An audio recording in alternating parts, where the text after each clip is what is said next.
Get right into the news and the stuff, and we're going to start with some election-related things. Like, for example, Senator Susan Collins has decided to announce that she's running for re-election for her 6th term.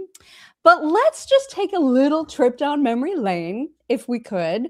Back when she was first running at all. If elected, would you vote for congressional term limits? And I'd like to have an answer from each of you. Let's start with Sue Collins.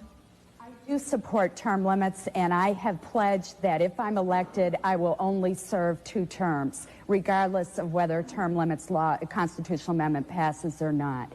12 years is long enough to be in public service, make a contribution, and then come home and let someone else take your place. Good times. Good times. Right? Yeah. And then the narrator comes on, but the money was too damn good. Right. She made so much damn money, she never wants to leave. And it's just the power. You know what I mean? They just Right. are so hungry for the power. Ugh.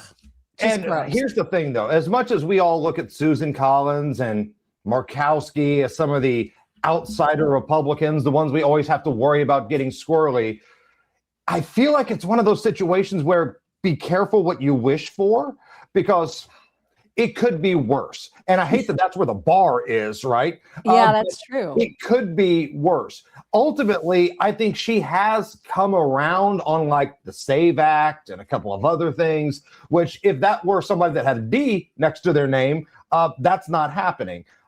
So again, it's not great. I feel like this is probably what the people of West Virginia went through when they had Manchin in there. Yes. It could be worse, though. I just hate the fact that we kind of alluded to this yesterday, Muck. Republicans don't play as a team as well as Democrats do. Oh my gosh, Democrats will rally behind the literal worst people. We saw that in Virginia with that, was it the attorney general who was like, I wish my opponent's kids would get shot or whatever. I mean, and voters were like, yeah, that sounds like somebody we should have as AG. I mean, you can never underestimate the stupidity of the American electorate. Unfortunately. Right. And that probably means that Lindsey Graham is going to win again. Oh, I thought I had Lindsey Graham next. We're going to wait for Lindsey Graham because, I pulled this just for you. He treats Americans. I pulled this just for you. This is a guy named Mark Davis who is running for office in Florida's 16th. So this would include like Tampa Bay area. Okay. As a Democrat. He's super lefty. He's insane. But for some reason, there's something about him that I feel like Jason would find this guy somewhat appealing just for the sheer shock value of it. We probably just need to say hide your kids and hide your wives for this whole week, really. I mean, I'm just like preemptively saying hide your kids and hide your wives. But this guy drops a lot of words, okay? This is an actual candidate for the U.S. House in Florida's 16th district. Please enjoy. Or don't. Donald Trump, he treats Americans just like he does little girls. He fucks them. He sends them off to the highest bidder. And if they don't fall in line, he fucking kills them. Publix. You think I'm fucking around? Watch this. Keep watching. Donald Trump's a pedophile. Donald Trump's a pedophile and he's running our country. There you go. Go fuck yourself.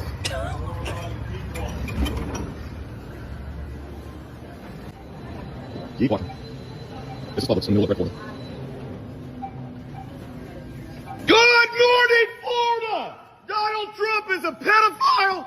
Vote Mark Davis for Congress. We're tired of this fascist bullshit. Vote Mark Davis for Congress. Donald Trump is a pedophile and he's killing our troops. Go fuck yourself if you voted for him. Effective campaign strategy. It's a shame what happened to the fat kid from The Sandlot. I used to love that movie. I know when he would tell Smalls, "You're killing me." It was one of my favorite scenes. I hate to see what's happening to him there. No, I'm not going to put that guy in that category. What an idiot. And like, okay, he's showing us his video where he wasn't confronted too, right? Yeah. This is Florida. I promise you, somebody probably confronted this dude if it wasn't like a retirement community or a retirement area. And magically, that footage didn't show up. Somebody probably pulled a gun on him. Somebody probably threatened to beat the hell out of him. Like, look, if they didn't, I hope they should have. Right. This guy is insane. 1986 Mike Tyson over here. But if I'm at the Publix there and this moron starts walking in and yelling, I'm thinking, okay, you might be a threat to my family's safety. Yes. And we're going to have to dance a little bit here, kid. So this is such an old term, shock jock type of people. Right. Because we get called that from time to time. It's like such an outdated term. But these candidates that do that, no, they don't have a snowball's chance in hell of winning. So they've got to do something to go viral. It reminds me of the guy in Arizona whose campaign ad was F the NRA. And a pre-psychotic Tucker Carlson had him on his show and was like, all right, tough guy, let's have a little conversation here. And once you confront these people, they fold like a house of cards. Well, and like Valentina Gomez is another example because she's very shock jockey. What's the new term? Is there like a new term for that? No, now they just give us death threats. They stopped calling us shock jocks a long time ago. And the peaceful, tolerant left has moved on to death threats. Well, I mean, but obviously she's in that genre too, and she lost her primary by a lot. So I don't know that this is like effective campaign strategy, but we've devolved. I think overall, when you look at just the behavior of sitting Congress people, and then also the people that are running to be in Congress, it's ugly. I mean, and I think you kind of have to be crazy to run because normal people at this point are so turned off by the process that they're not running. And then we get left with these absolute psychopaths, Right. And if you're the Trump administration or whoever is being targeted in one of these ads, I hate to be legal stuff guy. You got to start suing people. You can't just be calling people pedophiles without any sort of information, right? Like if somebody wants to call Donald Trump pedophile, the Trump administration has every right to say, what proof do you have? If not, I'm suing you for libel. I'm suing you for slander. There's a difference between free speech, freedom of expression, and labeling somebody that's slanderous and libelous. You got to start taking these people to court. And I promise you, the fat guy that looks like the fat kid from The Sandlot doesn't have enough money to fight the legal fees that the Trump administration has. It's the only way you can shut some of these morons up. That is a really interesting point because we're going to be talking about defamation and those kinds of lawsuits later in today's show, as a matter of fact. But first, want to make sure that everybody is keeping safe online. And the best way to do that, especially if you feel like your system is dragging lately and it's running slower, it could be because you're using some really outdated virus protection, because those programs can actually be a huge drag on your system. And WebRoot, which is the antivirus protection that most companies use. My husband, who's like an IT sales guy, his company uses it. They are the best in the business. And so make the switch. I recommend it because you can get 60% off right now when you go to webroot.com/chicks. And it just kind of works in the background. Their intelligence works in the cloud. So it doesn't drag down your system. You're protected. And it even has like that advanced threat detection, like so they can spot suspicious behavior and block attacks well before other programs can. So it's what we use. It gives me a whole big bunch of peace of mind. So check it out. Get your 60% off at webroot.com/chicks. Try it out. Can I jump in here real quick? Because I'm looking at your chat here, which, by the way, I love the people in your chat. But going back to that ad that guy had in Florida, somebody mentioned, well, you can call him a pedophile because he's been linked to the Epstein files. No. That's not how this works. Because your name is in the files does not mean you were having sex with kids. There's a picture of, I think it's Mick Jagger having dinner on the island. Okay, might not be the best look, but that's a far cry from Mick Jagger having sex with a kid. You Right. have to have some sort of legitimate proof. And right now, based on the files that we've seen of the ones that have not been debunked by police, and that's important because all the people we went to high school with that post about Donald Trump at 7 o'clock in the morning because it's the first thing they think about, they share all this debunked bull crap. They don't want to read all the stuff that the police, the authorities have said, yeah, that never happened. It was somebody with an axe to grind. They share all that crap. Doesn't mean that it's true. Just because something is in the files does not mean that it's true. My radio co-host, he's done radio his whole life, Nigel from Hammer and Nigel show. He was out covering like the Billboard Music Awards 20 years ago for a channel that he was working at. Tried to get a picture with Diddy. Doesn't mean that he was going to freak offs. Doesn't mean that he was rubbing. Although, do we know that for sure? I covered a Super Bowl, a couple of them actually, that the Indianapolis Colts were a part of. Subway was a sponsor of the NFL. So we went to a media party that was sponsored by Subway. Jared was there. Doesn't mean we were doing anything inappropriate with Jared, but we were in the same room as Jared from Subway. Right. So when all of these people say, but he was in the Epstein files. Okay, but was he having sex with kids? That's what you have to prove, and that's where the libel lawsuit can come in. Right. And there's a whole lot of people that I hope he does sue. I mean, because it's absolutely out of control. The accusations against him, it just never, ever ends. All right. So going back to election stuff, I jumped the gun a little bit, but in my home state here in South Carolina, Lindsey Graham has also filed the paperwork to be reelected, and he probably will be. And he's not a favorite of anybody's at this point, but because people are who they are, because they recognize his name, because he's been there forever, it's quite likely that he's going to be elected again. So that's what's going on with some of these statewide races. Really interesting race that I saw yesterday. Do you remember the crazy ass mayor, Tiffany Henyard from, I don't even remember what town in Illinois, who was just like a complete joke of a mayor? She got caught using all kinds of funds for inappropriate luxury things. And I'll show you a picture of her if you don't remember her, but she has now moved to Georgia and she's running as a Republican. She's changed her party and now she's running for a Republican on the Georgia Fulton County Board of Commissioners. She is an absolute lunatic. And so if you don't remember her, this is her face. Does that trigger any memories for anybody? Yes, Dalton, Illinois. Good that's God. right.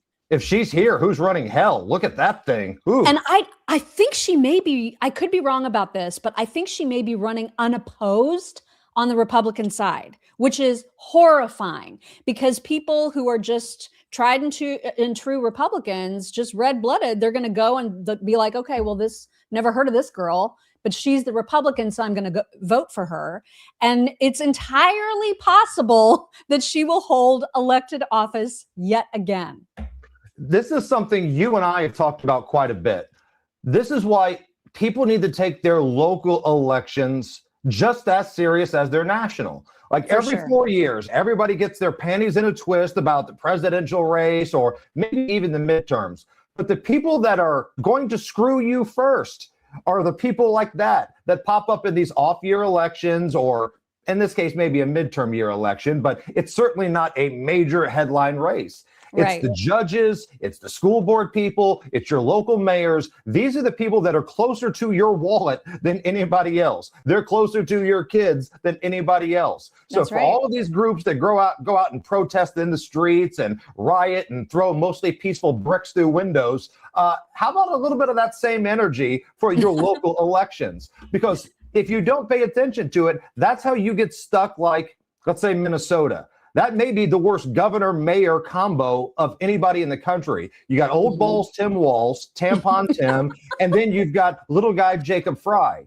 Now, we were kind of joking in our show, Mock. I know sports isn't your thing, but it's March Madness time. And we were thinking about having a bracket of the combination of the worst governor and big city mayors in the country. And maybe Minnesota's the 1 seed, but Illinois is coming in strong with Governor Fat Pig and Brandon Johnson in Chicago.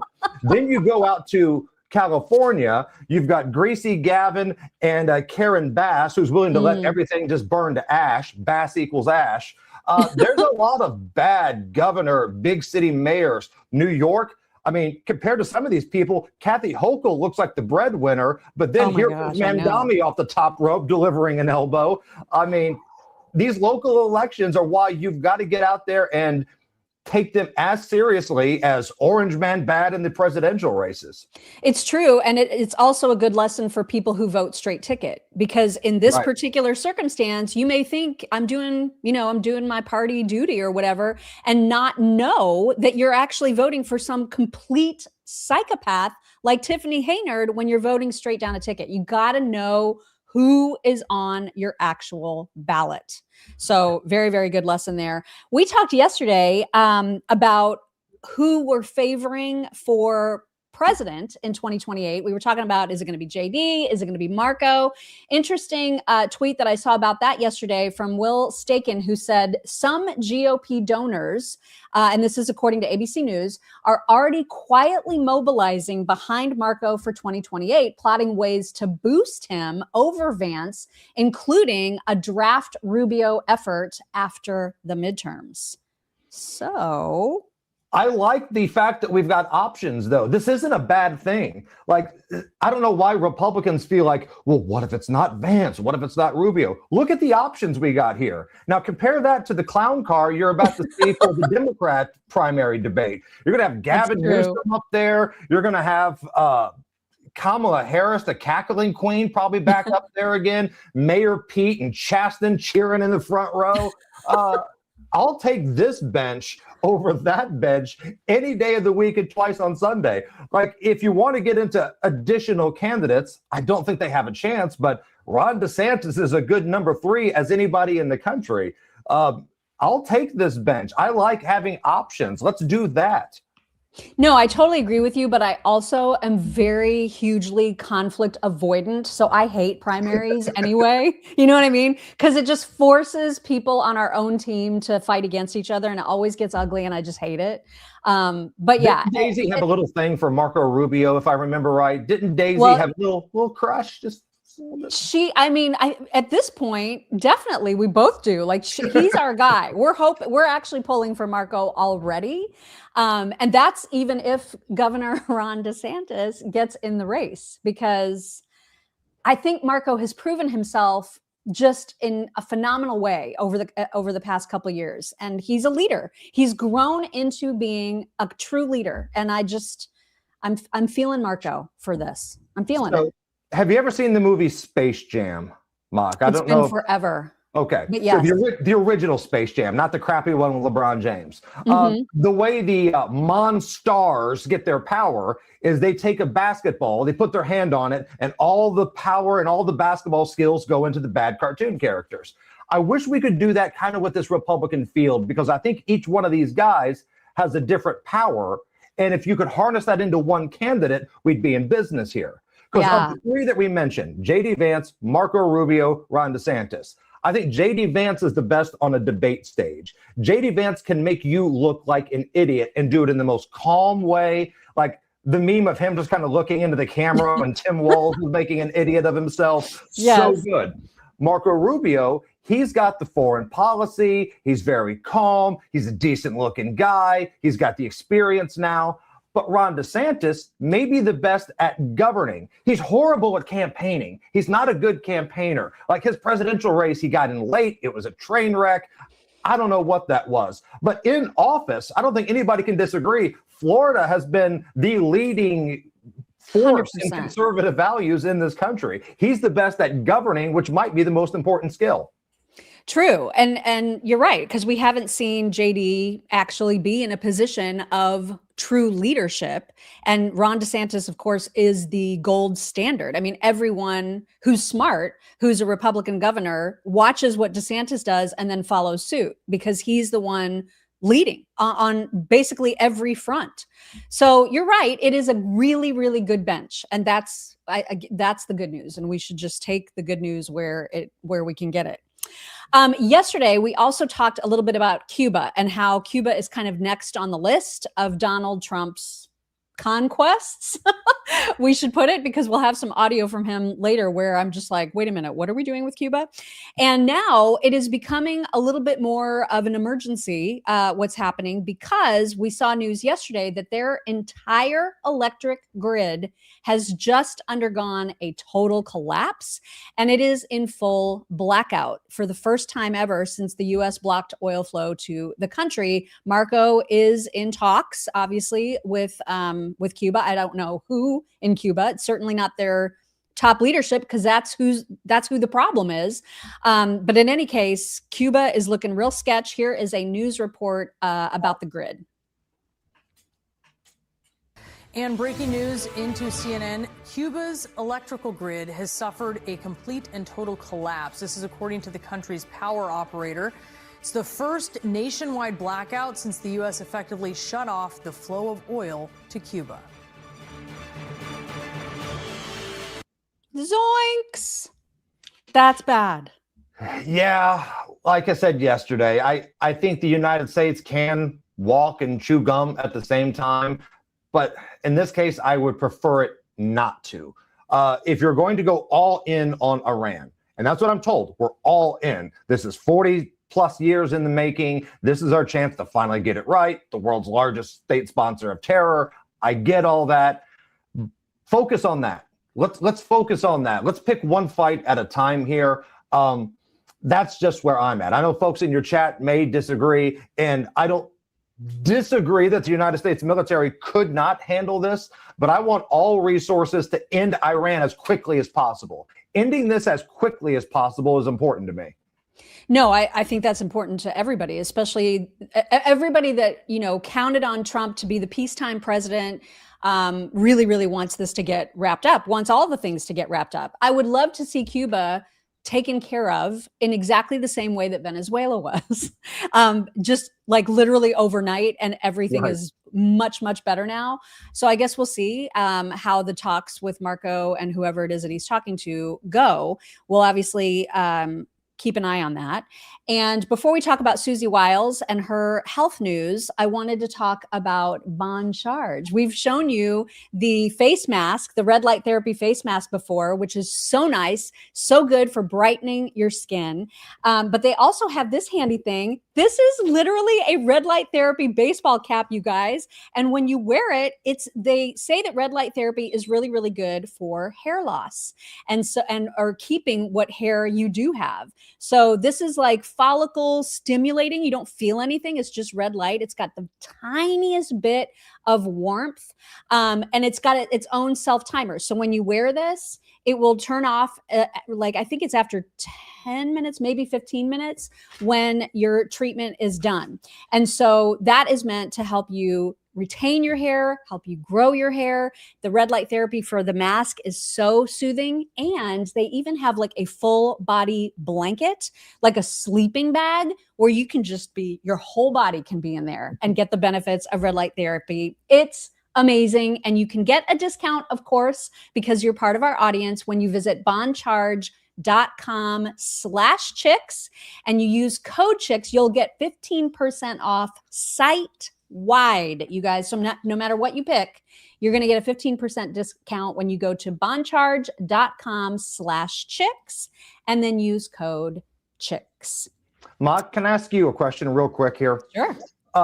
First of all, again, thank you so much for allowing me to come on here. And if I'm talking too much, please tell me to shut the hell up. You're not going to hurt my feelings. You're fine. You brought up Venezuela. You referenced it a minute ago, right? So tonight, there's this thing called the World Baseball Classic. The United States is playing the championship game against Venezuela. The United States, it's like our Major League Baseball All-Stars. They just had a big win against the Dominican All-Stars. It's kind of a big deal. And the championship game is against Venezuela tonight.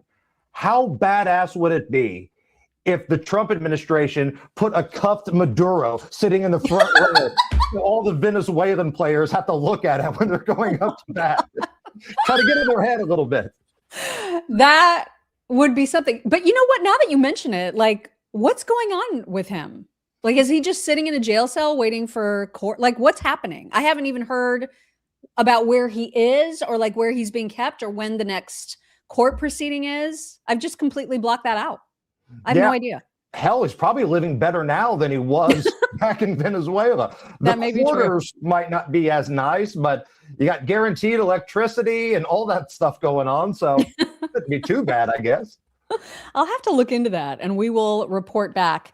Unfortunately, some sad news, but hopefully treatable. It seems like it is. Donald Trump announced yesterday that Susie Wiles, his chief of staff, has early stage breast cancer, and that she is going to be taking treatment and then also continuing to work, which is, I mean, amazing. Good for her for being willing to do that. And then also she released a statement separately saying that last week she was diagnosed with breast cancer, and that she was very, very grateful to have a very good team of doctors who detected it early and they're guiding her care. And she made sure to thank President Trump for his support and encouragement.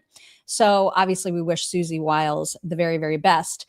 In semi-related health news, there's also apparently a congressional representative by the name of Dunn, Representative Dunn, who also was recently facing a health battle. And apparently when Mike Johnson and Trump were in a joint presser yesterday, Trump said too much about that accidentally. And this is what that was like. Had a pretty grim diagnosis. And I mentioned it to the president, and I said, Congressman Dunn is a real champion and a patriot because he's still coming to work. And if others got this diagnosis, they would be apt to go home and retire. And what was the diagnosis? It was, I think it was a terminal diagnosis. He would be dead by June. Okay, that wasn't public, but yeah, okay. That's it was grim. That's what I was going to say. I don't think with a heart problem, by the way. This was a heart problem.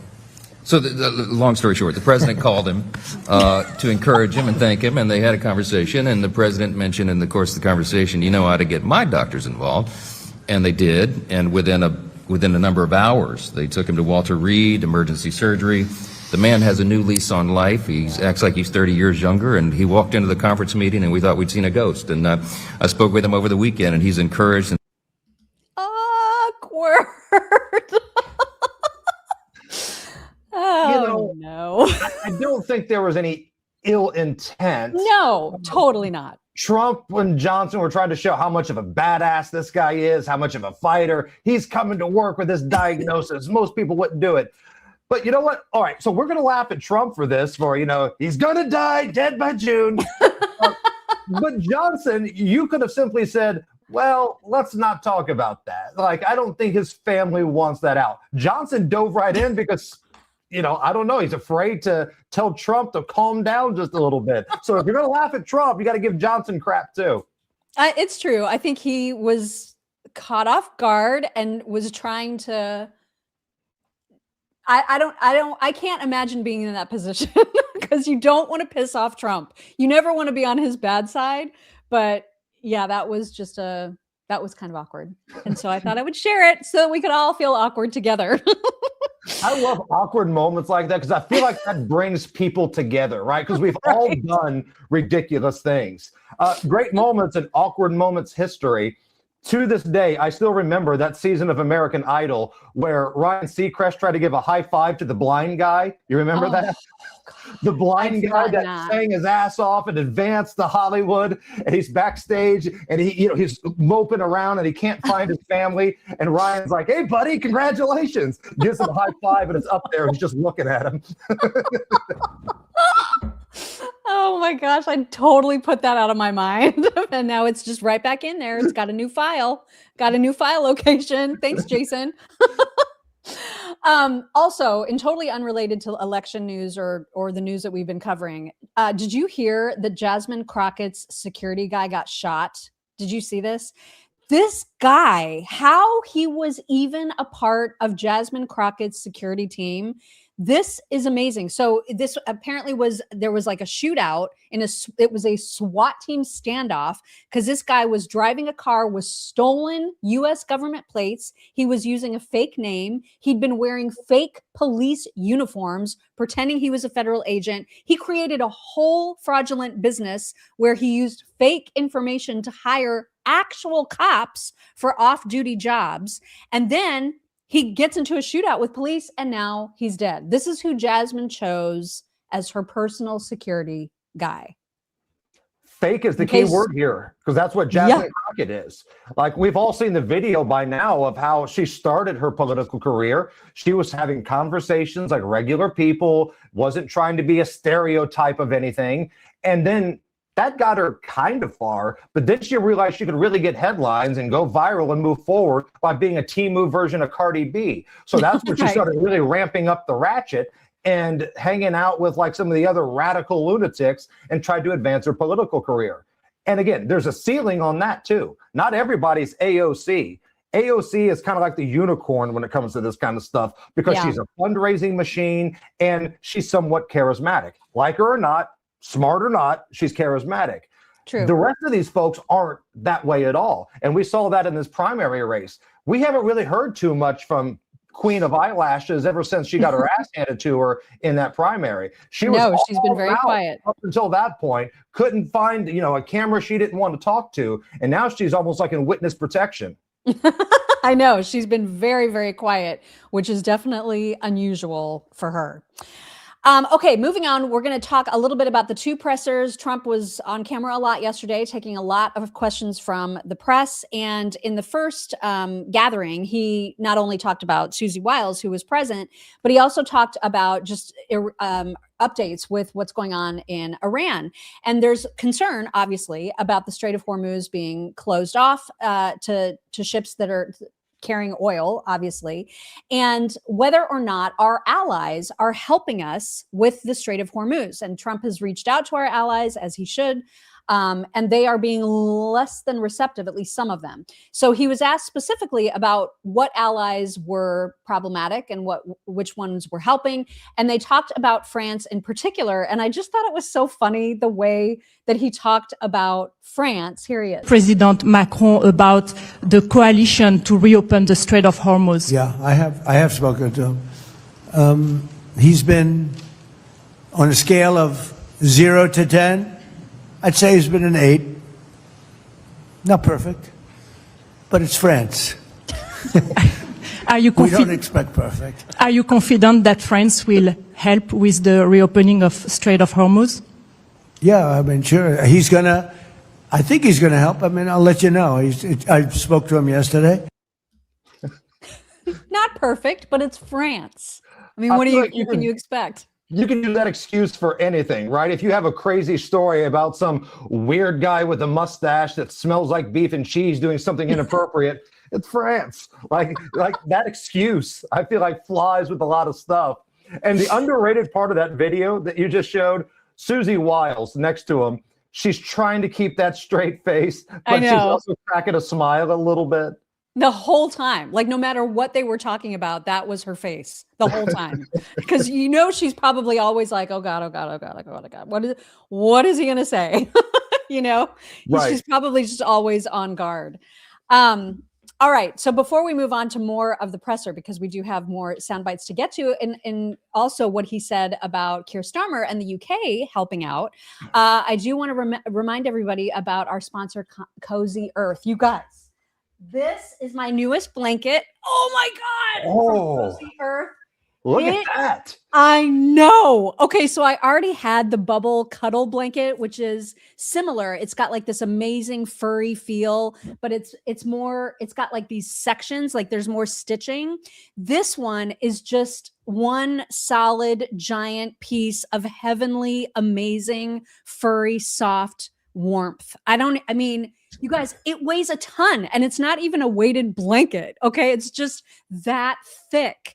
This is the height of luxury. And so not only do they have the most amazing blankets, but I also love their PJs. And I'm a PJ girl. Like you're lucky I'm dressed, because most of the time I just want to be in PJs, and the Cozy Earth ones just feel so good against your skin, no matter what season it is. So if you run hot, they're cooling. If you run cold, they somehow keep you warm. I don't know the kind of technology that makes that work. Yeah, it's science. It's total science, but it's amazing. And so it makes the most amazing gift too for someone. So if you're struggling and you're really, really looking for a perfect gift for someone who's hard to buy for, You will find amazing things at cozyearth.com/chicks. When you use code chicks, you'll get 20% off your order. So check it out. You can do anything from socks to like amazing, luxurious blankets like that. Again, it's cozyearth.com/chicks and use code chicks for that 20% off. All right. So back to Trump. Ms. Mock, can I get my sponsor in real quick here since we're pitching our people that make this possible? Sure. Look, at the Hammer House, sometimes you have a lot of things to clean up, right? Whether it's Thanksgiving, whether it's Christmas, whether it's New Year party. And that's why I turn to big-ass black trash bags. Big-ass black trash bags have been a big part of the Hammer House and cleanup for years. When you want to clean up quickly and you don't want to do a lot of the work, you can open up one of these big, ginormous bastards and get it all in one trip. Sure, it's going to take up your entire trash can, but who wants to make multiple trips when the wind's blowing in March? So that's why head to your local store and purchase big-ass black trash bags. Tell them Hammer from Hammer and Nigel said.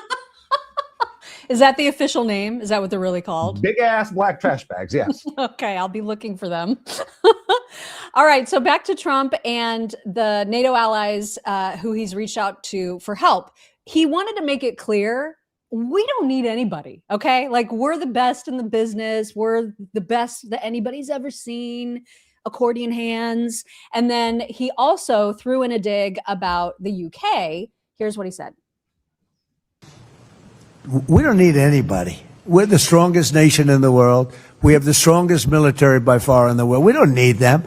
But it's interesting. I'm almost doing it in some cases, not because we need them, but because I want to find out how they react. Because I've been saying for years that if we ever did need them, they won't be there. Not all of them, but they won't be there. I was very surprised with the United Kingdom, because the United Kingdom, 2 weeks ago, I said, why don't you send some ships over? And he really didn't want to do it. I said, you don't want to do it. We've been with you. You're our oldest ally. And we spend a lot of money on, NATO and all of these things to protect you. I mean, we're protecting them. We're working with them on Ukraine. Ukraine's thousands of miles away, separated by a vast ocean. We don't have to do that, but we did it. Well, Biden did it. I mean, I have to be honest with you. It's Biden.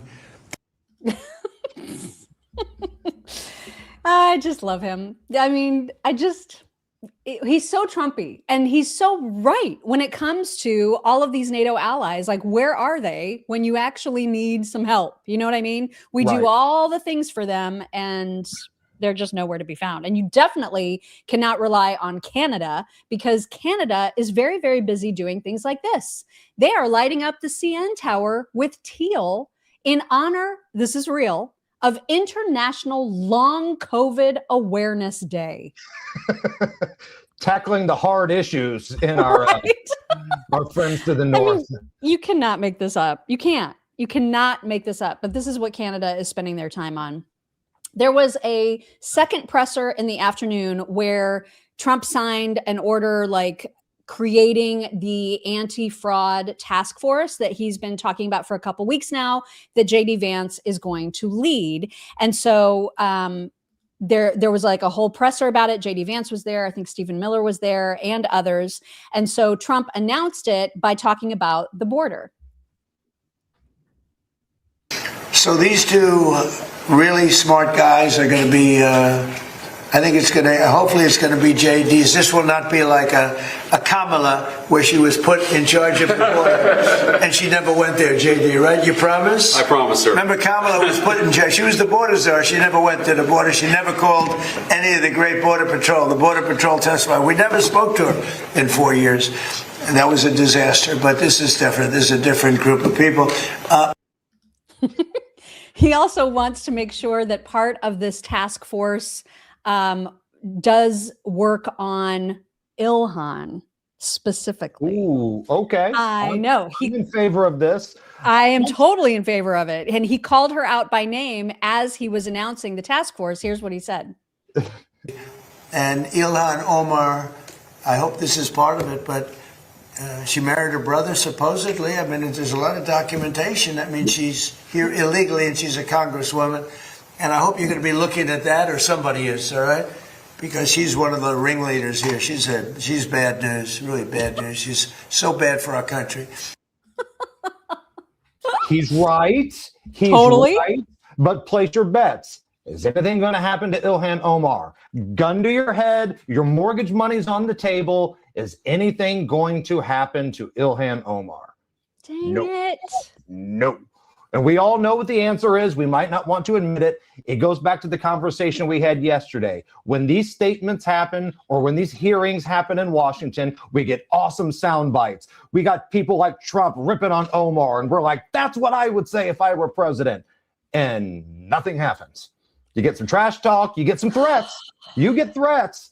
But like I said, big tech, COVID, all these people got away with screwing you. I promise you, these folks will too. Pelosi's been screwing all of us for years, and she's still there. I hate that you're saying that, but you're probably right. But I still hate that you're saying it. As usual, the press wanted to create a wedge, create an issue where there is none between the president and the vice president. And I don't know exactly what the question was that led to JD's answering this and accusing the press of wanting to drive a wedge between him and Donald Trump. But I did like that he specifically called them out for doing just that. Here's JD. Look, I think that I know what you're trying to do, Phil. You're trying to drive a wedge between members of the administration, between me and the president. What the president said consistently, going back to 2015, and I agreed with him, is that Iran should not have a nuclear weapon. We have taken this military action under the president's leadership. I think all of us, whether you're a Democrat or Republican, should pray for its success and pray for the safety of our troops. That's the approach that I've taken. Make it as successful as possible. So there's no hesitation, given your past statements, with the current operation? What do you mean there's no hesitation with my past statements? Given your skepticism of foreign adventurism, you were a critic of the global war on terror previously.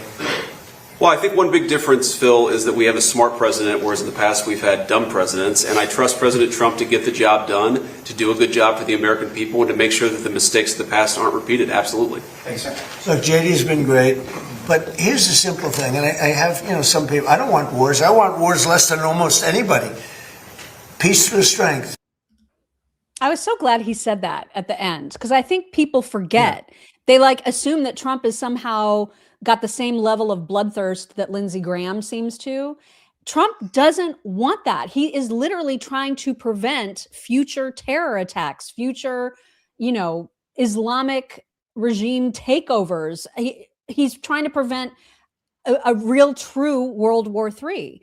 And people think he's just in this, I don't know, for some sort of, giggle fest. I have no idea. Trump does not want to be in war. He is doing what is necessary. And Israel is on the front lines of the war. And that's why I get so mad when people say we're fighting on behalf of Israel. Israel is literally what is standing in front of Islamic terror taking over here. I mean, there's already an invasion underway, and people don't get that connection. It makes me crazy. Now, hold on. Whoopi Goldberg told me that we're in this war in Iran to distract from what's happening with Savannah Guthrie's mother. So I thought that's why we were there. I thought that's what it was. And I love JD Vance very calmly saying our previous president was dumb. When Trump says it, people they kind of laugh, they giggle. President was dumb. But when JD Vance does it, it's calm. It's the I'm smarter than you. When a smart guy says it, it comes off different, doesn't it? It really does. And he is walking he's walking a tightrope right now, because he's got friends of his, Tucker, for example, and a lot of people on the right who are very anti-war, anti these strikes in Iran. And so he is walking a very fine line, trying to make sure that he's, keeping his own opinion about because I don't believe he wanted the strikes in Iran to take place. That's just my gut feel when it comes to JD. I could be wrong. But based on that answer, you can see that he's not woo, he's not gung-ho for it. He's trying to maintain some balance. And he does it very well. He's a consummate politician. For sure. 100%. I'm with you on that. Yeah.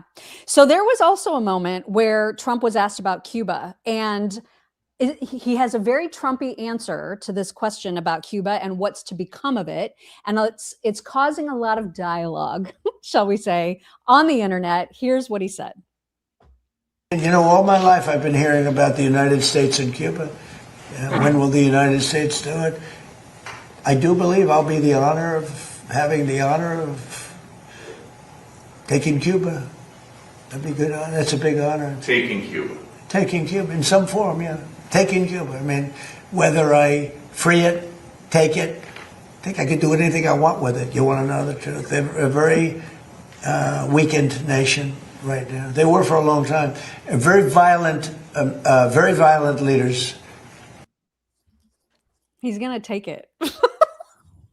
I mean, yes. What? The question is when, though, right? Is now the right time when you've got so much? Take it? Like, what does that mean?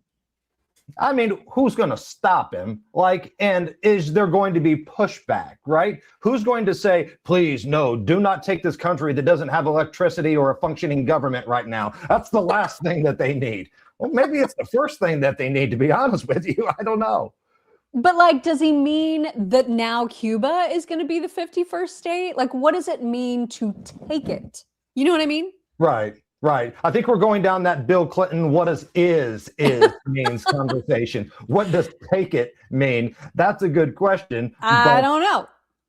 As long as they're stopped, you know, if they're not going to be squirrely with the United States, take it mean what you want. Whatever makes this world safer and more United States friendly, I'm here for it. If that makes me some sort of nationalist or whatever the left wants to say, that's fine. I'm a pro-America. I want a safe America. I want a badass America guy. And if that means taking Cuba for whatever that means, make it safer, let's do it. Screw it. Hear, hear. But time is a factor. Yes, it is. Absolutely. I regret to inform everyone that micropenis gate continues. It has not ended. And so just to give you an update from where we left off on that story yesterday, because Megyn bright and early, as you recall, was tweeting about Mark Levin's micropenis. And Cernovich, I forget what his first name is, but he's quite popular. He tweeted, I've lost track of times podcasters and others have taken shots at me. I almost always ignore. 90% plus is focusing on senators like John Curtis, who probably stole the Utah election. It's a total distraction to spend hours a week reacting to each other. It is slave behavior. And Megyn disagreed, saying you can take the high road and ignore it for a while, but eventually, after hundreds of tweets and attacks, you punch the bully in the rhetorical face, and then he goes running to daddy about his micropenis. So she wasn't done, clearly.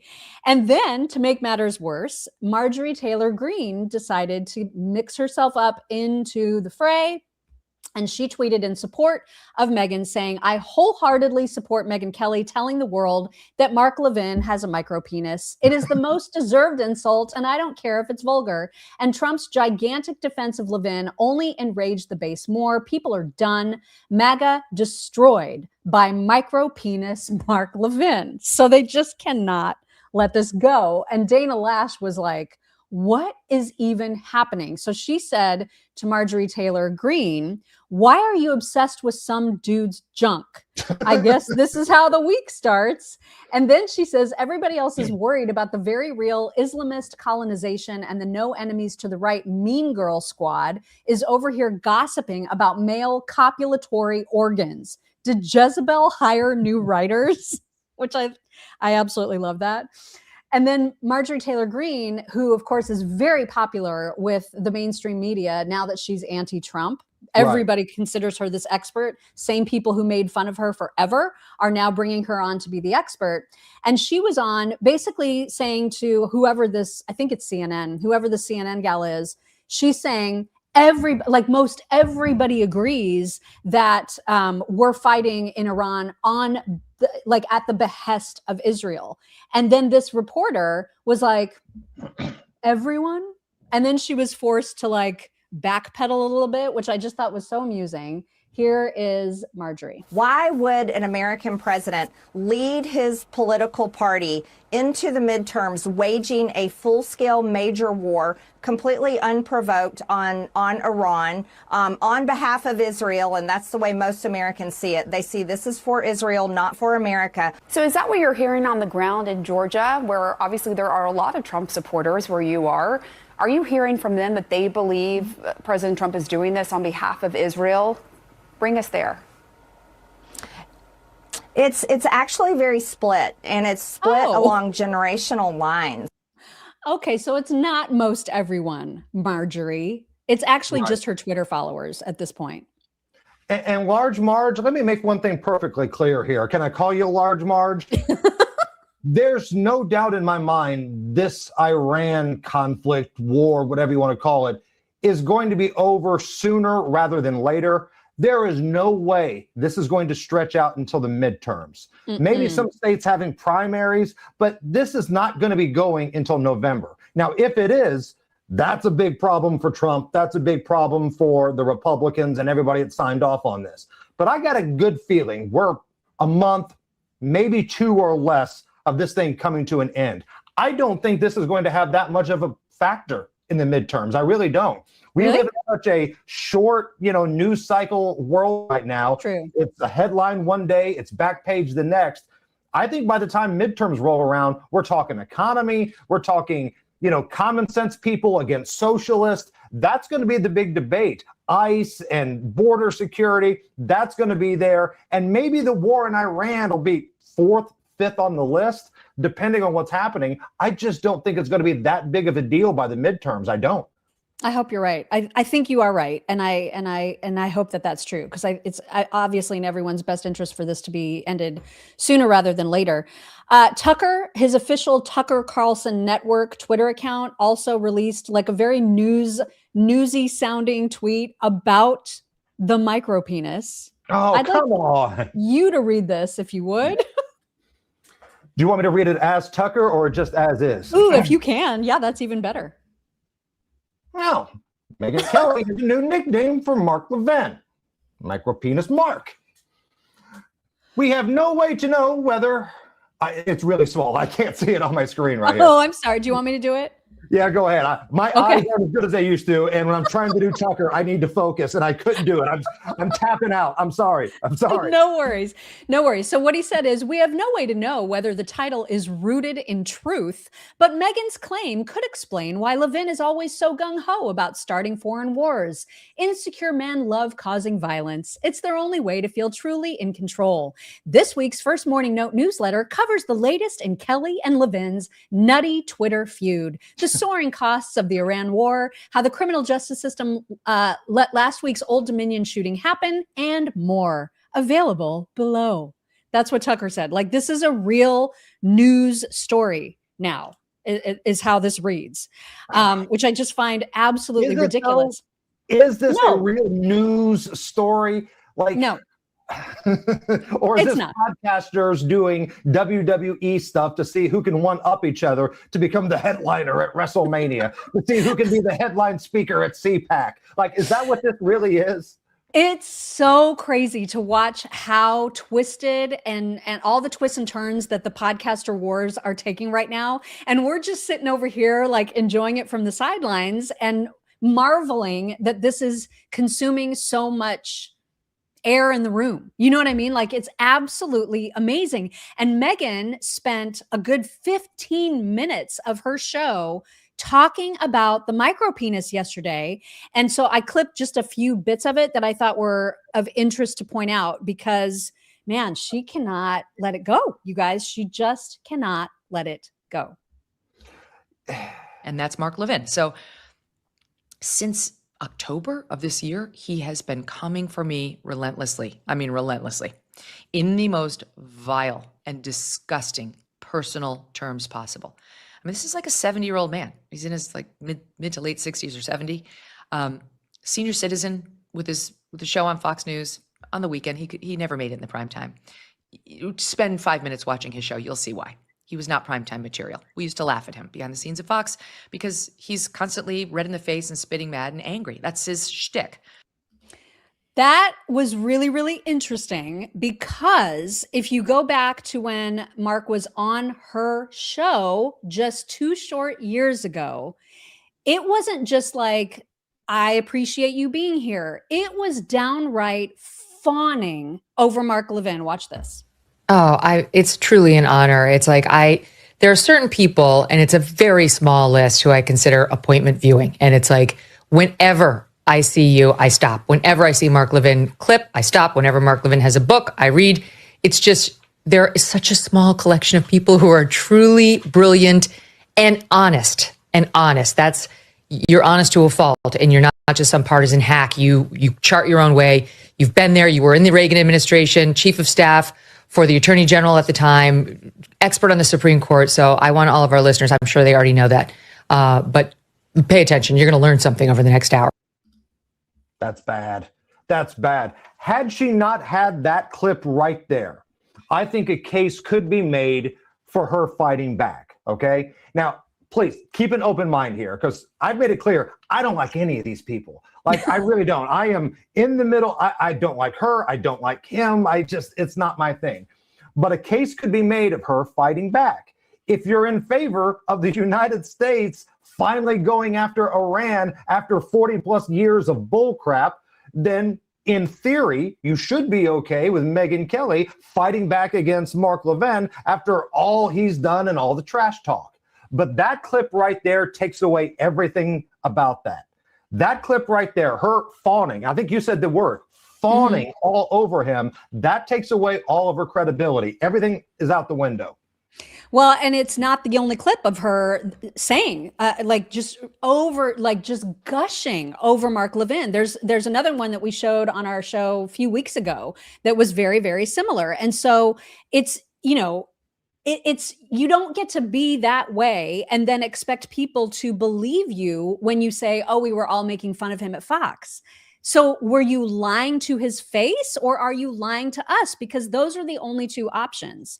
By the way, I saw some people getting mad in our comments, I think on YouTube yesterday, asking why you didn't like Levin, like what's wrong with him? He's a constitutional lawyer. He's so great. He's so smart.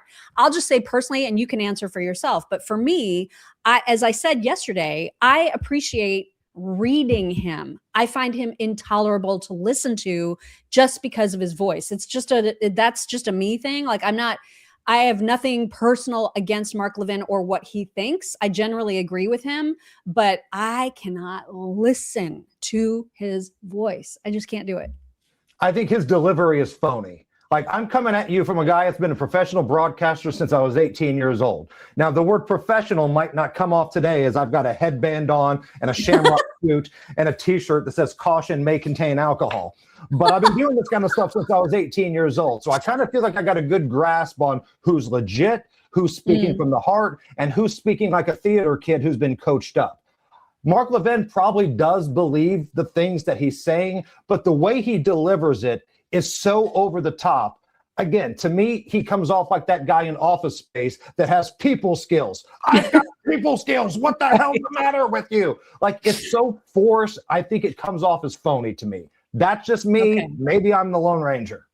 Okay, well, I hopefully that answers those people's questions. Just a little bit more of Megyn from yesterday. She went on and on about some of the insults that she had been on the receiving end from Mark Levin, and all the names he called her, et cetera, as justification for why she just finally couldn't take it anymore, and she had to fight back. And she was very, very pleased with her micro penis insult. Here's a little bit of her about that. And I tweeted at Mark Levin this weekend something to the effect of, I'm very sorry about his micro penis, which I really enjoyed. I mean, I thankfully have never had to look at it firsthand, but you can just tell. No one's that angry and misogynistic, because there's been lots of misogyny in his tweets about me, like all the time. Who doesn't have that problem? And really, we should be feeling sorry for Mark Levin. We should be comforting him, because that's got to be really tough. Got to go out on the air and like try to act like you're a big swinging. And as you know, the only people who act like they have the big swinging are the ones that don't. So he's really revealed it to me against my wishes and consent, to be honest. But there it was for me to see, obviously. And so I called him out on it. And guess what? He didn't like his new nickname. Rather than dealing with it like a man by making a joke about it, whatever, ignoring it, brushing me back from the plate, he actually ran to the President of the United States. He ran to Donald Trump and had Trump send out a nice tweet about him. But after 111 tweets, increasing the security profile in my own life and attacking me in the most vile terms, I think anybody could see that I was entitled to one below the belt punch, right? When they go low, we go micro penis. So now I'm just going to keep a running tally of the number of times my obsessive stalker on Fox News tweets about me. And we'll see whether it continues, because truly I think I could get a restraining order against him at this point. It's a great time to be an American, isn't it? When the sitting president of the United States has to address a micro penis scandal in the middle of a war, it's a great time to be an American. Hell yeah, baby. I'm ready to run up and down the streets with Old Glory. Let's go. We're the greatest country in the world. We can fight a war, we can deport people, and we can get the president involved in a meat whistle scandal. Let's go. Well, and why did she think that like Trump had to get called by Mark Levin to release that tweet? There was no evidence of that. And in fact, Levin totally denied it, saying, no, I did not speak to the president about releasing any statement. These reprobates have nothing but lies and conspiracies and hate.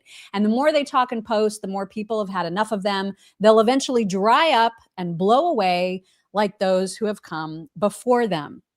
Which I don't know what made her suspect that Trump needed prompting to defend Mark Levin. He's a huge, huge fan of Mark Levin. So I mean, probably somebody told him that this fight was going on, but I can't imagine that Mark was like, will you tweet something for me? Because Megyn's being mean. There's no way that happened. There's no way. I can't rule it out. I cannot rule that out. Like, really? I just can't. I can honestly see Mark Levin texting the president, will you jump in here and say something? And then Trump, gosh. Trump would leave a meeting in the Situation Room to put out a mean tweet about a dick. I'm telling you that right now. If you don't think that he would, we don't know the same president of the United States. And you know what? I'm all right with that. Again, what do you guys think? Do you guys, at the same time here. Do you guys think that he called the president and asked him to tweet? Because you can just tell us if you're team Mock on this or team Jason, because I don't think he did. I think Trump did this all on his own. That's just me. Oh, I think there was at least a text involved from Mark. And two things here. So you told me yesterday some woman in your chat was very upset at my language yesterday. And I don't think I swore yesterday, and you did. You've said micro penis like 70 times today. And I've sat there and tried to come up with creative ways to swear. And I'm still going to get the mean emails and the mean comments on your social media. And number two, if Mark Levin wants to end all this, put a picture out of your hog. Let's go. You want to shut Megynkelly up? Do a video in full Mark Levin character. You want to see it? You want to see it? Boom. And then unleash the beast. That shuts Megynkelly up, and that ends this whole micro penis gate. That also is a visual assault on everyone in the world. I don't want that, and I think I speak for a lot of people. War is hell. Also not want that. War is hell. Right. Pete Hegseth said it himself. War is hell. You want to end this war? You want to save thousands of lives? Come on, Mark Levin. Put Boss Hog out there and shut that woman up. Oh my gosh. All right. One more thing about Megyn. And this was extraordinary to me. Do you know who Erin Molan is? The Australian news lady? I've probably seen her. If you showed a picture of me, I've probably seen her. I don't know the name. You probably would. We had her on our show before. She is a complete rock star. You would love her. She is gorgeous, and she has the most fantastic Australian accent. She's a delight, and she's very like-minded. She's like an honorary chick, essentially. And she found, thanks to one of her audience members, a clip of Megyn that I almost couldn't believe was real, that came from her recent fall tour when she did a tour of many, many cities. And in particular, the one And I don't remember which city it was, but it was the tour stop where she had Erica Kirk as her guest. And of course, Daisy and I have spent like countless hours talking about how awful Candace is to Erica Kirk and how disappointing it's been to see how Megyn doesn't handle that. Like, she just refuses to acknowledge how mean and cruel Candace is to Erica. A lot of people are saying that. Obviously, we're certainly not the only ones. And so Megyn has faced a rash of crap for that, for not standing up for Erica. So this clip of Megyn about to introduce Erica on her tour stop is even more extraordinary when you have that context, knowing how she's acted since the fall. Watch. Since she lost Charlie, because that's when she and I became friends. I had met Erica prior to Charlie's death, but we didn't know each other. And since then, I have had this incredible urge. It's a strange urge because I have this huge urge to take care of her, to make sure that nothing happens to her. Not from the media scoundrels, not from the terrible leftists who are hating, and certainly not from anybody who actually wishes to do her or her children, God forbid, any harm. But I also have, at the same time, this wish to be near her so she can heal me. Do you know what I mean? And I don't know, you guys, like, I kind of feel like this whole tour, try not to get emotional already, was in part to heal me, and maybe some of you too. I could not believe that. Like, especially in light of the fact that not terribly long ago, she was like, Candace and I have only gotten closer. I mean, I'm totally in favor of her asking questions. I just couldn't believe that that clip exists, you know, where she's like, I just want to protect her. Well, then where have you been? You know? I get people can change their minds with more information over time. I understand that. But this wasn't that long ago. No. And you factor that in with the clip that you showed us earlier of her being a complete hypocrite about Mark Levin. She comes off as phony then. And when you come off as fake, when you come off as phony and your audience doesn't buy that you're being legit anymore, that's a big problem. And right now, Megynkelly's kind of at that crossroads. She can have fun doing the jokes about Mark Levin all she wants, but she's kind of at a credibility crisis here because the internet is forever. And it's not like we're going back 20 years. We're going back pretty recent.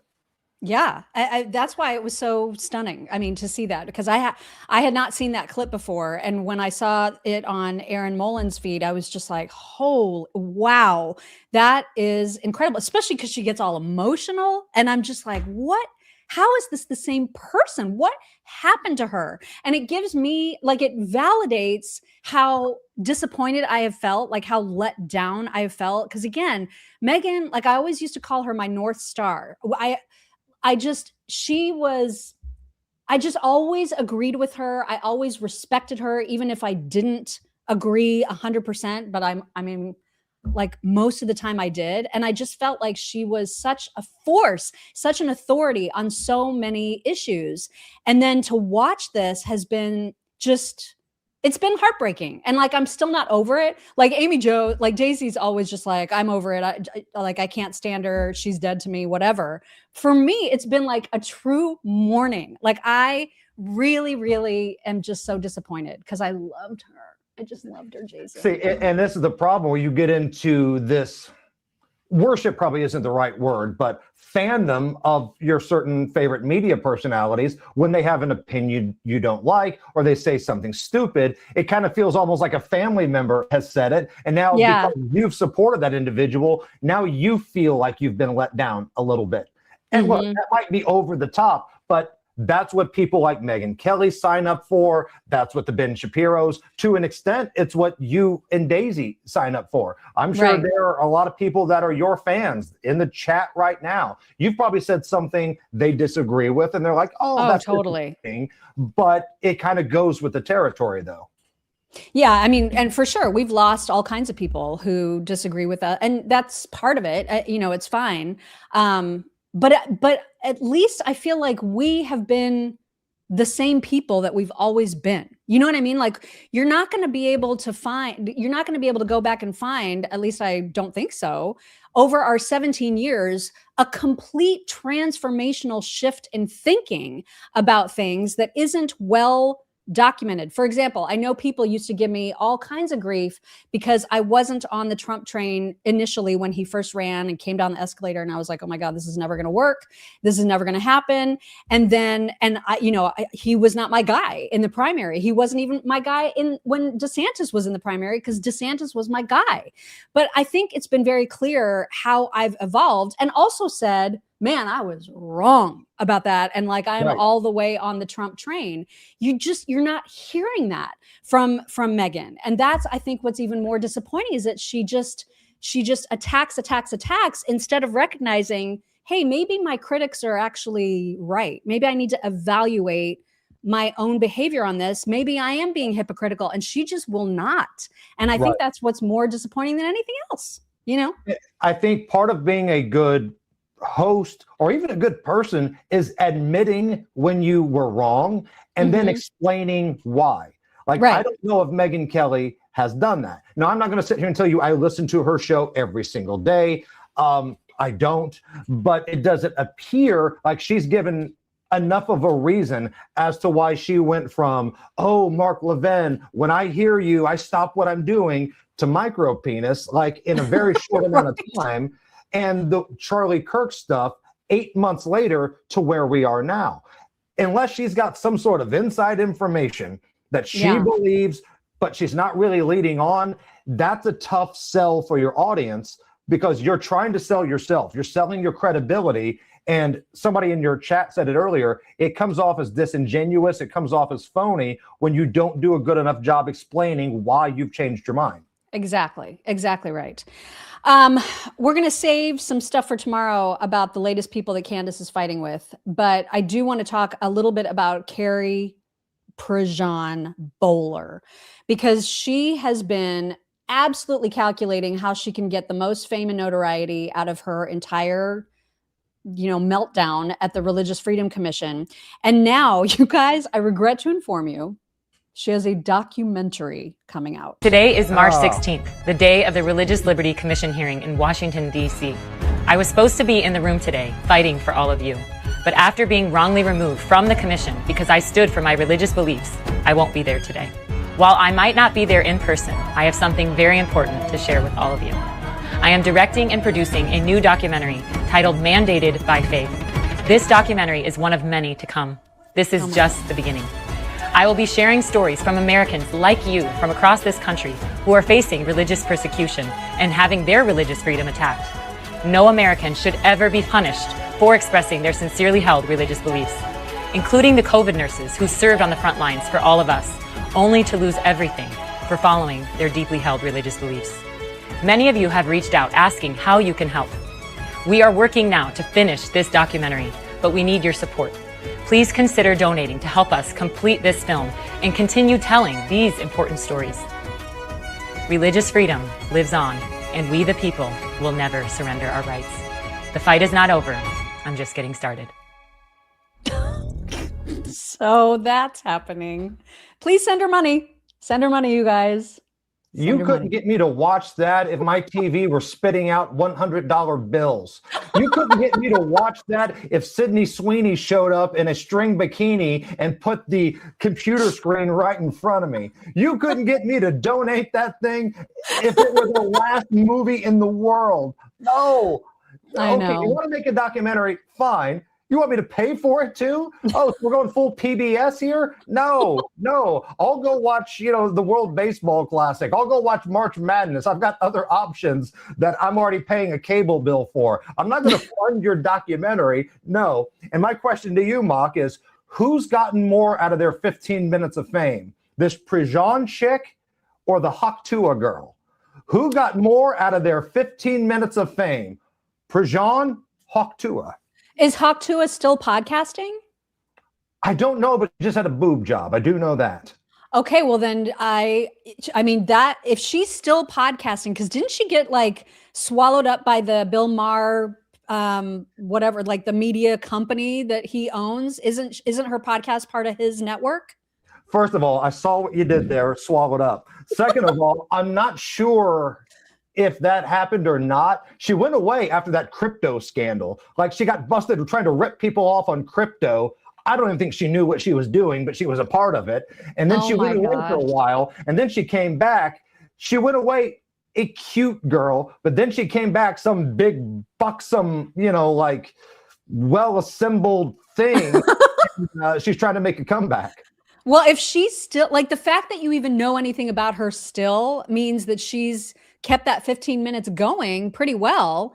And I suspect that Carrie will probably do the same because she is getting a whole huge following on all her social media platforms. Like, people are buying in to her nonsense. And so, plus she's got Candace, she's got Megyn, she's got all the Tuckers of the world like in her corner. And they, of course, cross promote and do all the things. So I don't know. She's going to stretch this out. I don't think it's going to be the last you've seen of her. In fact, she was just on Piers Morgan claiming that MAGA is dead. Take it from Carrie. That this president of the United States of America is being influenced by a foreign government.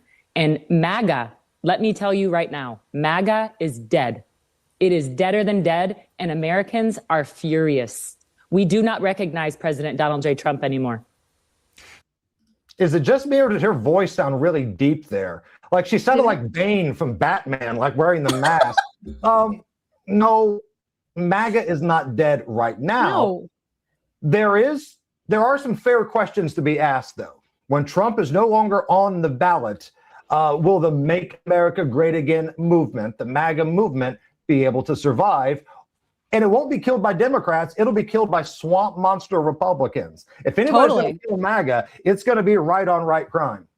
You're right. And we're seeing it. We're seeing it play out. And this is why we talk about it all the time, because it's such a danger. And it's just one more piece of evidence that we're, in the case that we're always making, which is that Republicans do not rally the way that Democrats do. Democrats are awesome at it, and we just suck at it. And it is scary, especially going into a midterm.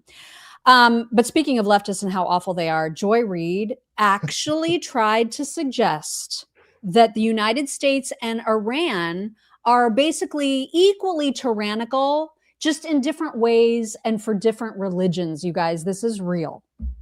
Our regime has secret police. They have secret police. Our regime is oppressing women, taking away abortion rights, taking away women's rights in like 26 states, some states where they're trying to have the death penalty for having an abortion. They also oppress women. They have the highest rate of women who are in STEM careers. We're kicking women out of the military, out of university. We're saying that DEI means women can't be hired for high positions in the sciences. We're marginally better. And we're doing it for Christianity. They're doing it for Islam, right? Yeah. So it's like we don't get told those things because it would take away the kind of American exceptionalism narrative.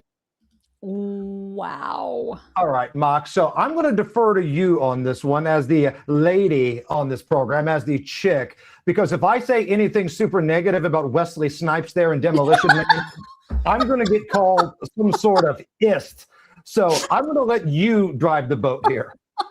Well, I mean, I just think it's absolutely despicable that she would have any way of comparing Iran to the United States and then try to say that women have been kicked out of the military because of DEI. What the hell is she talking about? She is a lunatic and this is what I'll never understand about people who support the left, is that they are so desperately unpatriotic, miserable, and only interested in denigrating the country that gave them the ability to say idiotic shit like that. Excuse my language.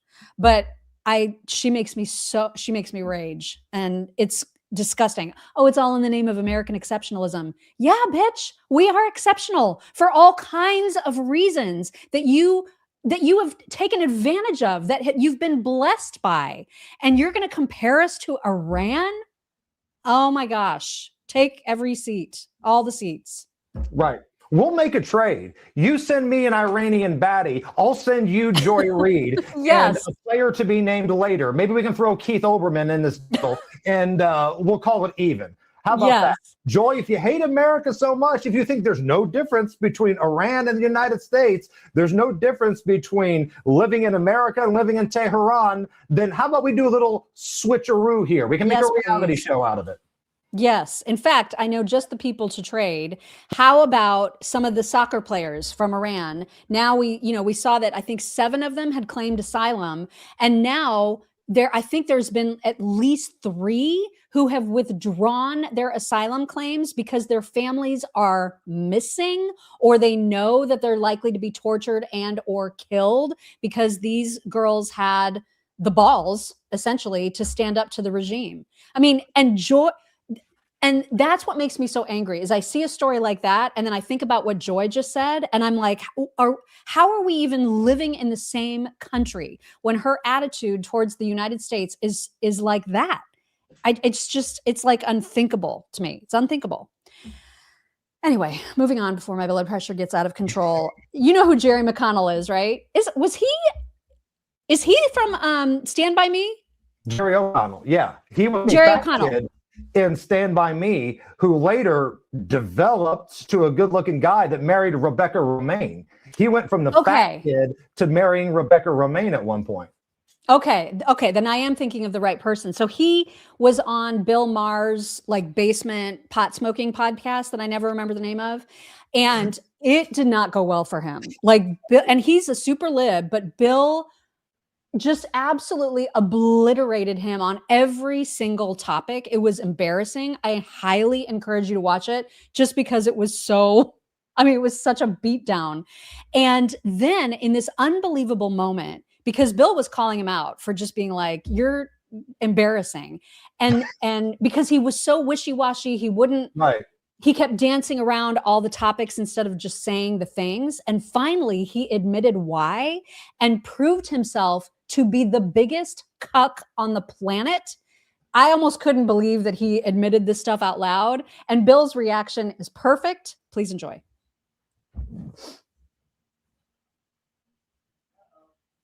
You want to know why people vote for Trump? That's why. Your shitty attitude is a real turnoff. So I'm going to tell you about a bit of, I say this, will I stay married? Blow it over here. My, sounds like you're going to blow it over here. The night of the election, this third one. Yeah. Third election. Everyone knows what I'm talking about here. I was watching late at night the returns, and I'll be honest with you, I didn't think Trump was going to win. I live in California. I didn't think he was going to win. From what I was hearing. I didn't either. I think he was going to win. No, this is where I live, you know? Yeah. I said something along the lines of like, there was no planning. This is what they get. There should have been a primary. I said something along those lines, you know? Like I was just spitballing ideas as to, it was a shock, you know? My wife and daughters, without saying anything, became physical with me. They were filled with rage. So if I am being careful with you in how I say things, yes, I live in California. I live with not one, not two, but 3 people who, if I made any kind of joke, they would, they become very angry with me, you know? I don't want to tell you how to live your life, but I couldn't live that way. I would, whatever household or whatever situation I'm in, I say what I truly think, and if it makes you angry, I'm sorry, we'll have to work that out. Well, it makes... But I am not going to tuck my tail between my legs and just shut the fuck up.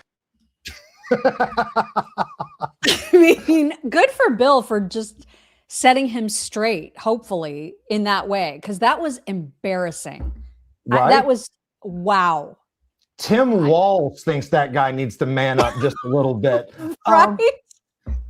And a sidebar of that whole back and forth that we saw was it shows you how bad polling was the last election too, right? Yeah. Bill Maher thought it would be a close election. Jerry O'Connell thought it was going to be some sort of Kamala landslide. It was an ass beating the other way around. So I know the folks on the left always hate it when people like us say, I don't really buy polling. That's why.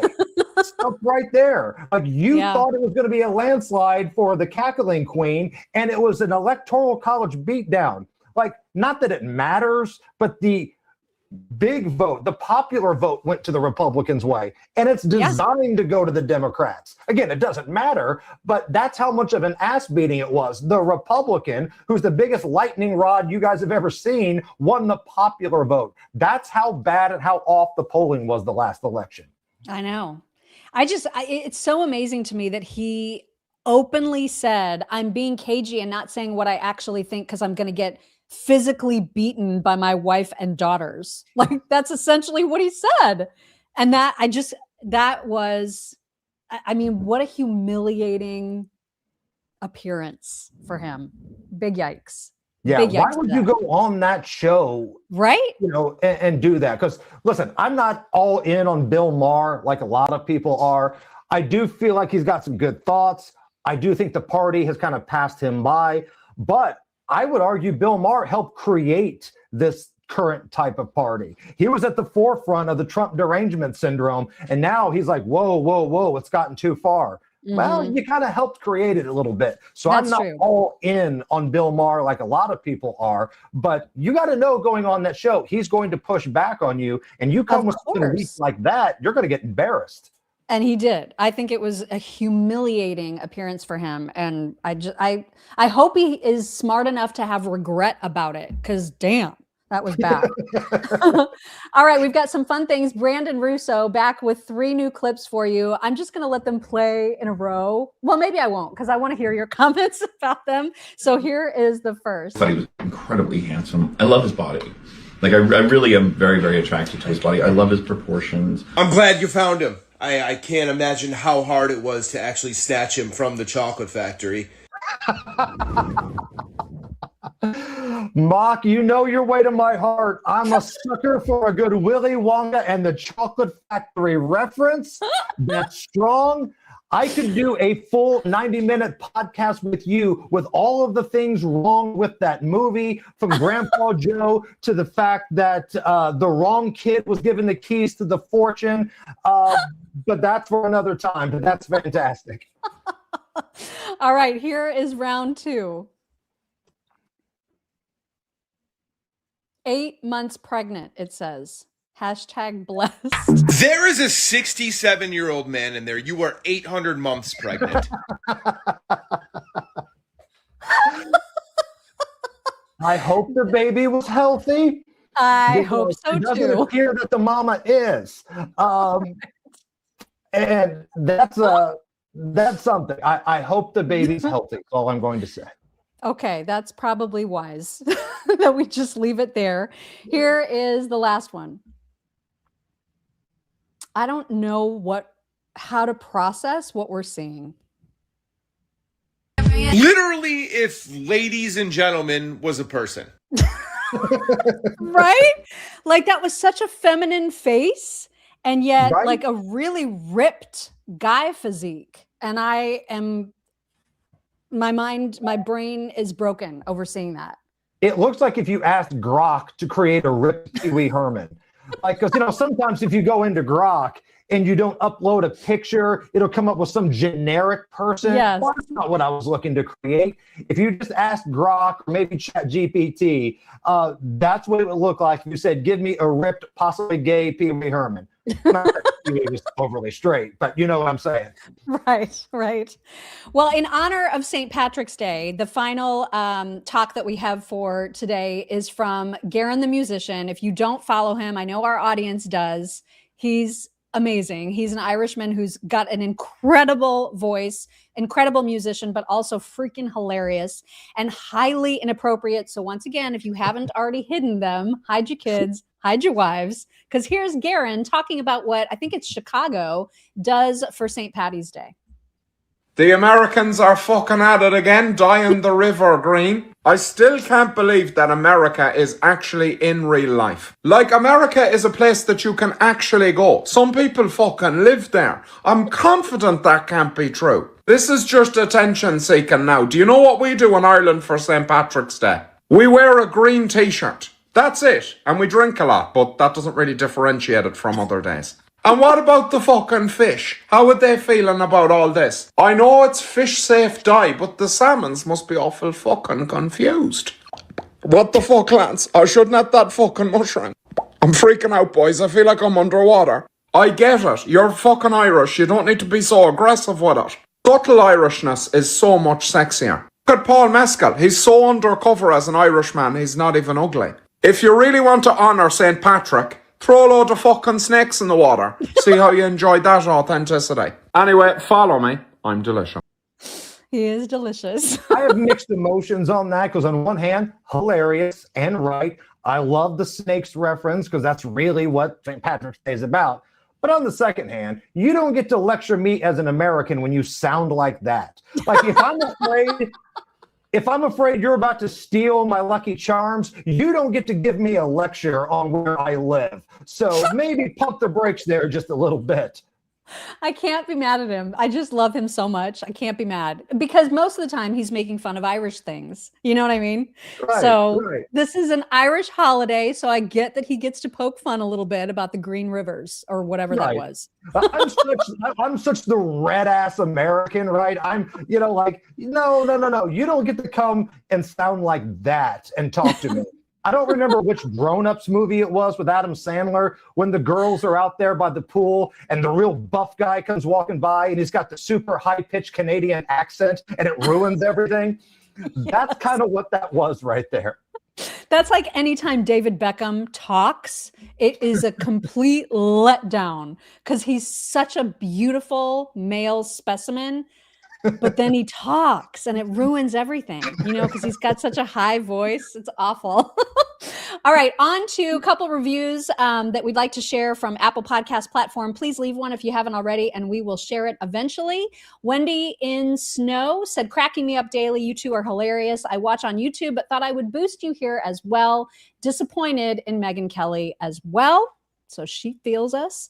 From Nick 4991, hey jerks, love you, funny, smart, irreverent. The podcast that says what they actually think instead of playing political games. And that's true. We definitely try to keep it real here. We also have to thank Kathy Proctor, who said, top of the morning to ya. Fatty McButterpants has to be the best Irish name ever. You all have an amazing St. Paddy's Day. Mock, you've got to experience St. Paddy's in Savannah if you haven't done that yet. We miss you, Daisy, but Hammer is hammering it down. And I would love to experience St. Paddy's in Savannah when it's on a weekend and not a work night. I would absolutely love to try that. And then here, and I know we've got Venmo. I'm going to do Venmos tomorrow, if you guys don't mind. I saw a couple texts coming that they came, and I will get to those tomorrow. But we've got a bunch here to recognize. Marcy Perales says, good morning, Mock and Hammer. Enjoyed your radio show yesterday. Thanks for being here. Both of you have a wonderful day. Much love. Marcy, listen to your show. Oh, thank you, Marcy. God bless you. And you guys can too. It's the Hammer and Nigel show on 93 WIBC. You should absolutely check it out. Patrick Connolly 4229 says, happy St. Patrick's Day, chicks. You too, Jason. A wish for you on this day. Quote, for each petal on the shamrock, this brings a wish your way. Good health, good luck, and happiness for today and every day. Thank you so much for that. Supernova says, top of the morning to me fellow leprechauns. Happy St. Patrick's Day. Please hit the like button and subscribe. Likes are gold. So let's fill up that pot for our chicks. Thank you so much for that reminder. G White 053 says, happy St. Paddy's Day. My favorite was when I saw you two in Boston in 1993. Party down, COTR and fans. Ginkgo Yoki 234 says, Susan Collins, only 2 terms. She was voted in 6 times. Speaks to the whole I hate Congress, but like my representative or senator thing. That's exactly what happens, right? It's like you can say overall you hate Congress, but then you go and vote in the same clowns that you always do and nothing ever changes. That's the same argument of people that leave California and move to Florida or Texas and vote for the same crap that they fled. Yes, exactly. T Media and Publishing says, I'd rather have a real dude who says Pound Town than a boring soy boy. Also, Jason, love the suit and headband. You do look amazing. Thank you. G White 053 says, my posts are being deleted, so I'm trying this. I saw it. It was fine.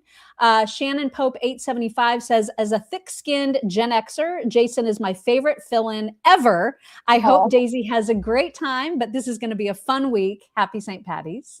Thank you. Ginkgo Yoki 234 says, Stad Kasur. Oh, it's stop hammer time in Irish. I'm sure I mispronounced it because I do not know how to read it. Okay. I do not know how to read that. The Foreign Factor says we need more hammer time even after Daisy's back. People are going to be requesting you. Okay. Ginkgo Yoki 234 says Pepe beer, the drink that makes you go wee wee. I see what you did there. I see what you did there. Oh, I should warn you, Jason, that Wednesdays are Dad Joke Wednesdays. So if that if you want to contribute tomorrow, you're welcome to do that. But a lot of people contribute dad jokes on Dad Joke Wednesdays. And I don't think I told you that thanks to a TikTok that we played several weeks ago, where there was a guy saying that white people needed their own nickname to call each other, and he came up with Nillas. That's how we refer to each other now. What up, Manillas? So just so you know that too. Be very careful when you're getting those L's in there, because one slip and you're never going to be back. I know. Marcy Peralez says, I know where to order the Cozy Earth blanket, but my husband wants to know where to order Hammer's big ass trash bags. LOL. Supernova says, what do you call a leprechaun with a sore throat? A streprechon. Speaking of micropeens, please hit the like button if you haven't yet. Ginkgo Yoki 234 says, Trump has been consistent on topics since the 90s. There are videos of him addressing Iran, DC swamp, and other topics. He says now what he said then. I challenge anyone to find a politician who is that consistent. 100%. And anytime I find one of the old videos, we'll play it, because I always want to point that out as well. GYDO53 says, I just want to know how Megyn and MTG know this. About the micropene. Right. Well, Megyn kind of explained it, the body language of Mark. And again, nicknames tend to stick in today's pop culture. Yeah. Lying Ted, Little Marco, Crooked Hillary, which just became Crooked, which is my favorite. Right. It's like Prince and Madonna. You just need one name to know who you're talking about. Crooked. Teresa CTM retired says, unprovoked MTG, is your mind mush? How many times do you have to say that every terror attack has been instigated by them? Stop making nonsense. Totally agree. Supernova says, MK is so obsessive about something so micro. Team Mock, she says, Trump couldn't help himself. Aranerm says, Megyn's friendship with Tucker al-Abbas bin Mohammed has even turned her around. 2025 Megyn, Islam is not compatible with Western values. Where is she now? Just take my Benedict Arnold money. Ginkgo Yoki says, wait, MAGA is dead and there are still Trump supporters to be refuted? That seems like Prejean didn't think that through. MAGA is alive and well. Craig A9 says, Mock, Joy Reid was talking about getting the women, she, they, it out of the military, not the real women who serve boldly and proudly. Who listens to Joy Reid? Anyway, I listen to the chicks. Okay. I guess I'll give her that, but still, look, my point stands. All I know is that I've never Ginkgo Yoki says, ridiculous. I'm sorry. I defer to you on this one, fight on behalf of women, but that's such an over-the-top, ridiculous argument. Like, I get that's how she gets her clicks and headlines, but I'm sorry. Once she got fired from MSNBC, I stopped caring about Wesley Snipes. Lastly, Ginkgo Yoki says, St. Patrick's Day plus lots of drinking equals Irish yoga. All right. Thank you very much to everybody. And thank you to the folks who sent Venmos. I promise we'll get to those tomorrow. And thank you to Jason Hammer for sitting in once again.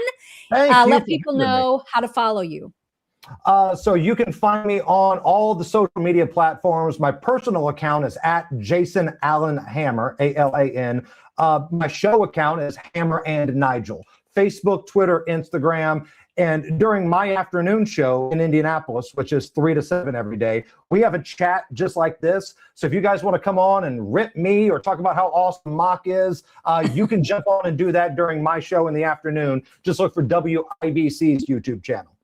Perfect. Thanks again. And we will both be back tomorrow, you guys. Until then, take care. Hello, beautiful people. This is the Chicks on the Right's Indian correspondent. Thank you for watching or listening. Be very sure to like, subscribe, and ring the bell to stay up to date on all of their delicious content. Okay, thank you. Come again.